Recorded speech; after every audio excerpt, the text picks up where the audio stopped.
పోయినసారి 23 అమలు జరిగితే నువ్వు 23 అమలు జరగాల్సింది కాదు, నువ్వు 42 అమలు చేయాలి. లేదా కనీసం నువ్వు 23 కంటే ఇంకోటి పెంచాలి. ఎందుకు పెంచాలి? ఇప్పటి వరకు కోర్టు ద్వారా కొన్ని తాత్కాలికంగా అడ్డంకులు 50% మించద్దనే కదా.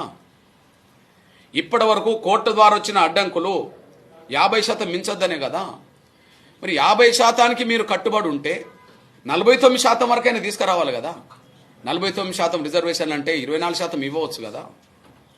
మీరే 56% జనాభా బీసీలు ఉన్నదని మీ లెక్కలు చెప్పినారు కదా. మీరే 42% రిజర్వేషన్లు ఇస్తామని చెప్పి అంగీకరించారు కదా. 42% రిజర్వేషన్లు ఇచ్చినాకనే ఎన్నికలకు పోతామని చెప్పి వాగ్దానం చేసి నమ్మించి ఓట్లు వేయించుకున్నారు కదా. మరి 2019లో 23% అని అమలు జరిగింది. మీరు 17% పోవడానికి నమ్మక ద్రోహం కాకపోతే మరొకటి ఏంటి?